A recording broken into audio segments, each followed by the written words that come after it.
എല്ലാവർക്കും നമസ്കാരം. നമുക്കിന്ന് പുതിയൊരു സിസ്റ്റത്തെക്കുറിച്ച് നോക്കാം. ഇ വിയെക്കുറിച്ച് ഞാൻ മുന്നേ ഒരു വീഡിയോ ചെയ്തിട്ടുണ്ട്.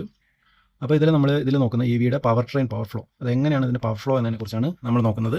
ഇതിൽ നോക്കൂ, നമ്മൾ ഫസ്റ്റ് നോക്കേണ്ടത്, ഞാൻ ഏകദേശം വിശദീകരിക്കാം. ഇതൊരു വാഹനമാണെങ്കിൽ ഇത് power source, battery, DC-AC converter, controller, motor and single rise ട്രാൻസ്മിഷനാണ്.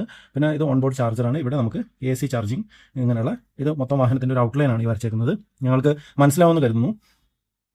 അപ്പോൾ നമുക്ക് ചാർജിങ് പോർട്ട് നമുക്ക് ഇത് DC ചാർജിങ് പോർട്ടാണ്. ഇത് ബാഹ്യമായിട്ട്, അതായത് പുറത്തുനിന്നുള്ള പവർ നമ്മൾ വണ്ടിയിലേക്ക് ചാർജ് ചെയ്യാനായിട്ടാണ് ഉപയോഗിക്കുന്നത്. അപ്പോൾ ഇതുവഴിയാണ് നമ്മൾ വാഹനത്തിലേക്ക് ചാർജ് ചെയ്യുന്നത്. അതായത് ഇലക്ട്രിസിറ്റീനെ, നമ്മൾ വൈദ്യുതിനെ ചാർജ് ചെയ്ത് വാഹനത്തിലേക്ക് എത്തിക്കുന്നത്. പിന്നുള്ളത് ഓൺബോർഡ് ചാർജർ. ഇത് ഓൺബോർഡ് ചാർജർ എന്ന് പറയുന്ന ഒരു ഡിവൈസാണ്. ഇതിൻ്റെ മെയിൻ ഉദ്ദേശം എന്ന് പറഞ്ഞാൽ AC, അതായത് നമുക്ക് കാണാം ഇവിടെ AC ചാർജിങ് ആണ് നടത്തുന്നത്. അതായത് നമ്മൾ വാളിനോ, അതായത് AC അല്ലാണ്ട് നമ്മൾ കുത്തിയത് നമ്മുടെ നോർമൽ ഇലക്ട്രിസിറ്റി AC-ലാണ്. അപ്പോൾ അതിന് നമ്മൾ ഇതിലേക്ക് ചാർജർ ഉപയോഗിച്ച് ചാർജ് ചെയ്യുമ്പോൾ ഇതിനെ നമുക്ക് AC കറണ്ടായിട്ടാണ് കിട്ടുക. ഇതിന് DC ആണ് നമുക്ക് എപ്പോഴും വേണ്ടത്. അപ്പോൾ ഈ DC-യിലേക്ക് കൺവേർട്ട് ചെയ്യാനാണ് ഈ ഓൺബോർഡ് ചാർജർ എന്നുള്ള ഇത് സാധാരണ നമുക്ക് ഇലക്ട്രിക് വാഹനങ്ങൾ പൊതുവെ വീടുകളിലും മറ്റും ചാർജ് ചെയ്യാനായിട്ടാണ് നമ്മൾ AC ആണ് ഉപയോഗിക്കുന്നത് സാധാരണ. അപ്പോൾ ബാറ്ററിയിൽ നമുക്ക് സൂക്ഷിക്കണമെങ്കിൽ DC ആയിട്ട് കൺവേർട്ട് ചെയ്യണം. അപ്പോൾ ഇതിന് വേണ്ടിയിട്ടാണ് ഓൺബോർഡ് ചാർജർ ഉപയോഗിക്കുന്നത്. ഇത് നിങ്ങൾക്ക് മനസ്സിലായെന്ന് കരുതുന്നു. പിന്നുള്ളത് കൺവേർട്ടറാണ്, DC-AC കൺവേർട്ടർ.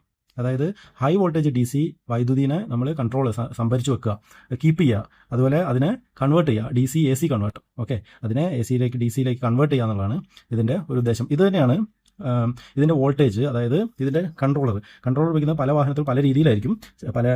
വേറെ ഡിവൈസായിട്ട് വരാം, അല്ലെങ്കിൽ ഒരുമിച്ച് വരാം. അത് ഓരോ മാനുഫാക്ചർ അനുസരിച്ചായിരിക്കും. പക്ഷേ നമ്മളിതിൻ്റെ മൊത്തത്തിലുള്ളൊരു ഐഡിയ ആണ് ഇവിടെ തരുന്നത്. അപ്പോൾ ഇതിൽ ഓരോ ബാറ്ററി, ഇതിൻ്റെ സെൽസിൻ്റെ ടെമ്പറേച്ചർ, വോൾട്ടേജ്, ചാർജിങ് ലെവൽ, ഇതൊക്കെ നമ്മൾ നിരീക്ഷിക്കണം അല്ലേ. ഇത് സേവ് ചെയ്ത് ഇതിനെ അപകടങ്ങൾ കൂടാതെ മുന്നോട്ട് പോകാനുള്ള എല്ലാ കാര്യങ്ങളും ചെയ്യുന്നത് കൺട്രോളർ യൂണിറ്റ് വഴിയാണ്.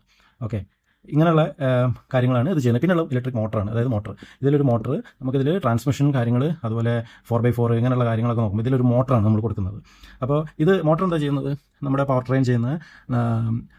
ട്രെയിനിൽ വരുന്ന മോട്ടർ സാധാരണയായിട്ട് ഇതിൽ വരുന്ന വൈദ്യുതിയെ, അതായത് ഇലക്ട്രിസിറ്റിയെ നമ്മൾ മെക്കാനിക്കൽ എനർജി ആയിട്ട് കൺവേർട്ട് ചെയ്യാം. അതായത് ഇലക്ട്രിസിറ്റി ആയിട്ടാണല്ലോ നമ്മൾ ചാർജ് ചെയ്തതിലേക്ക് എടുക്കുന്നത്. ഇതിനൊരു മെക്കാനിക്കൽ എനർജിയെ കൺവേർട്ട് ചെയ്താൽ മാത്രമാണ് വാഹനം ഓടുള്ളൂ അല്ലേ. അപ്പോൾ ഇതിന് വേണ്ടിയിട്ടാണ് ഈ മോട്ടർ സാധാരണയായിട്ട് ഉപയോഗിക്കുന്നത്. പിന്നെ വരുന്നത് റെഡ്യൂസർ അഥവാ ട്രാൻസ്മിഷൻ എന്ന് പറയുന്ന ഒരു യൂണിറ്റാണ്. ഇത് നമ്മൾ കാണുന്ന ഇവിടെ ഒരു യൂണിറ്റ് വരുന്നത് റെഡ്യൂസർ അഥവാ ട്രാൻസ്മിഷൻ.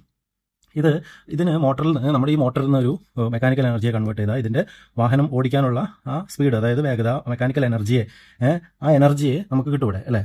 അപ്പം ഈ വേഗത, ഈ ടോർക്കിനെ നമ്മൾ വാഹനത്തിൻ്റെ ടയറിൽ എത്തിച്ചാൽ മാത്രമാണ് വാഹനം മൂവ് ചെയ്യുള്ളൂ അല്ലേ. അപ്പോൾ ഇതിന് വേണ്ടിയിട്ടാണ് ഈ സിംഗിൾ റെഡ്യൂസർ അഥവാ ട്രാൻസ്മിഷൻ എന്ന് പറയുന്ന യൂണിറ്റ് ഉപയോഗിക്കുന്നത്. മോട്ടോർ വളരെ സ്പീഡിൽ കറങ്ങുമ്പോൾ, അതായത് ഹൈ RPM കറങ്ങുമ്പോൾ അതിനെ ആവശ്യമുള്ള ഗിയറിൻ്റെ അനുപാതത്തിലേക്ക് ചേഞ്ച് ചെയ്ത് ടയറിന് ആവശ്യമുള്ള ടോർക്ക്, അതായത് ഹൈ ലോ വാട്ടവർ ടോർക്കിലേക്ക് മാറ്റി ടയറിന് കൊടുക്കുകയാണ് ഇതിൻ്റെ ഫംഗ്ഷൻ. അതുപോലെ തന്നെ നമുക്ക് ഈ കൺവേർട്ടർ DC-AC കൺവേർട്ടർ ആൻഡ് കൺട്രോളറിൻ്റെ കാര്യം പറഞ്ഞു. DC-AC കൺവേർട്ടർ സാധാരണ ഇതിൻ്റെ വോൾട്ടേജിനെ സ്റ്റെപ്പ് ഡൗൺ ചെയ്യാനായിട്ടാണ് ഉപയോഗിക്കുന്നത്.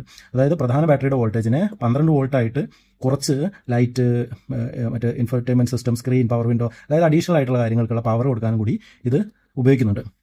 അപ്പോൾ ഇങ്ങനെയുള്ള കാര്യങ്ങളൊക്കെയാണ് ഇതിൽ മെയിനായിട്ട് EV പവർ ഫ്ലോയിൽ നമ്മൾ മനസ്സിലാക്കേണ്ട കാര്യങ്ങൾ. ഇത് നിങ്ങൾക്ക് മനസ്സിലായെന്ന് ഞാൻ കരുതുന്നു. ഇനിയും അടുത്ത വീഡിയോകൾക്കായി ഈ ചാനൽ സബ്സ്ക്രൈബ് ചെയ്യാൻ മറക്കാതിരിക്കുക. Thank you very much.